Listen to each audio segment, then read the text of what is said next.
26 जून से शुरू हो रहे गुप्त नवरात्रि में हनुमान जी को बुलाने और अपनी मनोकामना पूर्ण करवाने की यह साधना अत्यंत चमत्कारी है। यह कोई सामान्य उपासना नहीं, बल्कि एक आध्यात्मिक प्रक्रिया है जो सीधे चिरंजीवी देवता हनुमान जी से संवाद स्थापित करती है। यह साधना 3 दिनों की है, पर इसका प्रभाव जीवन पर्यंत बना रहता है। आइए इसे विस्तार से समझते हैं। गुप्त नवरात्रि, जिसे आम जनता नहीं जानती, तंत्र साधना, शक्ति उपासना और गुप्त देवों की आराधना के लिए प्रसिद्ध होती है। लेकिन कम ही लोग जानते हैं कि इन 9 दिनों में हनुमान जी की उपासना करना अत्यंत फलदायी होता है।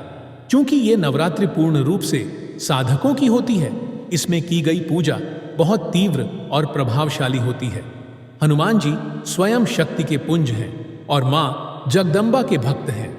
जब गुप्त नवरात्रि में कोई साधक हनुमान चालीसा का पाठ करता है तो वह शक्तियों को सीधे अपने भीतर जगाता है। हनुमान जी केवल बल, बुद्धि और भक्ति के देवता नहीं हैं, वे संकट मोचक हैं, वे साक्षात शिवांश हैं। हनुमान जी को प्रसन्न करना अन्य किसी भी देवता की तुलना में आसान है, क्योंकि वे भाव के भूखे हैं। जब कोई भक्त उन्हें सच्चे मन से पुकारता है तो वे उसी क्षण दौड़कर आते हैं। गुप्त नवरात्रि में जब साधक नियम पूर्वक सुबह ब्रह्म मुहूर्त में उठकर पाठ करता है, तब वह न केवल हनुमान जी को आमंत्रण देता है, बल्कि उनके दिव्य रूप से जुड़ भी जाता है। गुप्त नवरात्रि का पहला दिन अर्थात 26 जून को सुबह ब्रह्म मुहूर्त में प्रातः 4 बजे के पूर्व स्नान करें, शुद्ध लाल वस्त्र पहने और एक शांत स्थान पर पूर्व दिशा की ओर मुख करके बैठें। अब एक थाली में लाल वस्त्र बिछाकर हनुमान जी की तस्वीर रखें। उनके सामने एक मिट्टी का दीपक जलाएं जिसमें तिल का तेल हो। अब हाथ जोड़कर संकल्प लें, हे अंजनी पुत्र, हे पवन पुत्र, मैं अपना नाम लें। आज गुप्त नवरात्रि के शुभ अवसर पर यह संकल्प लेता हूं कि मैं 3 दिनों तक श्रद्धा, नियम और भक्ति के साथ प्रतिदिन ब्रह्म मुहूर्त में आपका स्मरण करूंगा, हनुमान चालीसा का पाठ करूंगा और आपके चरणों में एक नारियल अर्पित करूंगा। कृपा कर मेरी अपनी एकमात्र मनोकामना बोलें, मनोकामना पूर्ण करें। प्याज, लहसुन, मांस, मदिरा और अपवित्र भोजन से पूर्ण परहेज रखें। किसी से कटु वचन न बोलें, मन को संयमित रखें और हनुमान जी के नाम का जाप करते रहें। प्रयास करें कि दिन में भी एक बार हनुमान चालीसा का पाठ करें। सोने से पूर्व एक बार फिर से हनुमान चालीसा का पाठ करें। नारियल वहीं रखा रहे, उसे न हटाएं। हनुमान चालीसा में कुल 40 चौपाइयां हैं और हर चौपाई एक विशिष्ट ऊर्जा केंद्र को जागृत करती है। यह केवल स्तुति नहीं, एक मंत्रात्मक साधना है। जब आप लगातार 3 दिनों तक इसका पाठ करते हैं तो आपके जीवन में स्थूल और सूक्ष्म दोनों स्तरों पर परिवर्तन होने लगते हैं। मानसिक शक्ति बढ़ती है, भय समाप्त होता है, आत्मविश्वास बढ़ता है और मनोकामनाओं के पूर्ण होने के संकेत मिलने लगते हैं। नारियल को श्रीफल कहा गया है। यह मनोकामना का प्रतीक है। जब आप इसे हनुमान जी को अर्पित करते हैं तो आप अपने जीवन की मुख्य इच्छा उनके चरणों में समर्पित करते हैं। लाल कपड़े में लपेटकर नारियल चढ़ाने से उसमें एक विशेष ऊर्जा संचारित होती है। 3 दिनों तक लगातार नारियल चढ़ाने से वह ऊर्जा स्थायित्व प्राप्त कर लेती है और आपकी मनोकामना पूर्ण होने का मार्ग खुलता है। गुप्त नवरात्रि शक्ति की साधना का पर्व है। हनुमान जी स्वयं शक्ति के अधिष्ठाता हैं और मां दुर्गा के परम भक्त। जब कोई साधक इन दोनों शक्तियों का समन्वय करता है, मां की कृपा और पुत्र की सेवा, तो उसमें वह सामर्थ्य आ जाती है कि वह जीवन की किसी भी बाधा को पार कर सके। हनुमान जी को प्रसन्न करने का सबसे सरल तरीका है मां दुर्गा की उपासना के साथ हनुमान चालीसा का नियमबद्ध पाठ। हनुमान जी की कृपा तुरंत मिलती है, परंतु उसके लिए मन की स्थिति शुद्ध होनी चाहिए।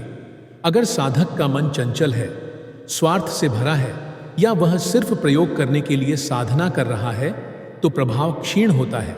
लेकिन यदि आप श्रद्धा, समर्पण और स्थिरता के साथ इस साधना को करेंगे तो हनुमान जी आपको अपनी उपस्थिति का अनुभव अवश्य कराएंगे। 28 जून को तीसरे दिन का पाठ पूर्ण करने के बाद आप समापन की विधि करें।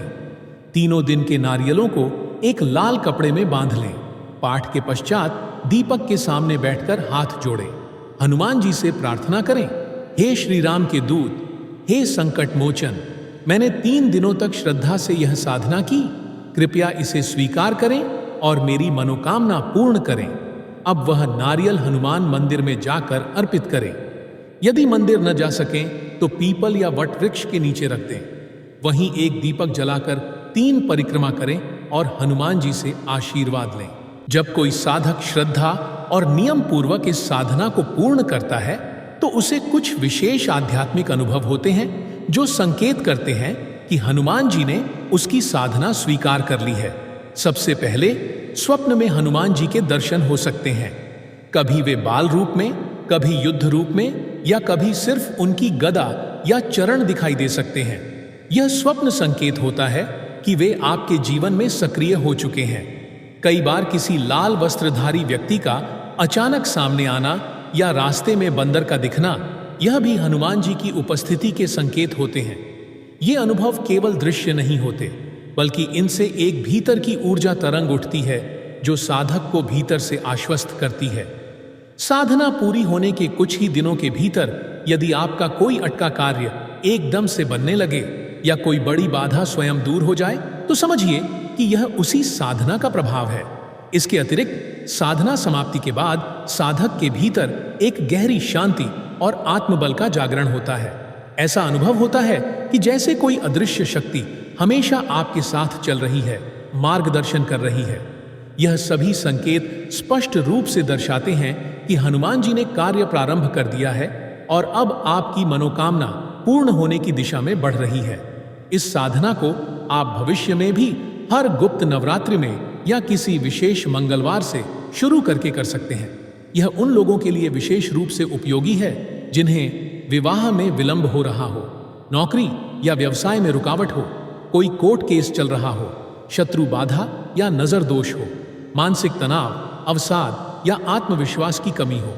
यह साधना छोटी लग सकती है, सिर्फ 3 दिन, 1 नारियल और हनुमान चालीसा, लेकिन अगर आप इसे पूरे मन, श्रद्धा और नियम से करेंगे तो यह आपके जीवन की सबसे बड़ी आध्यात्मिक उपलब्धि बन सकती है।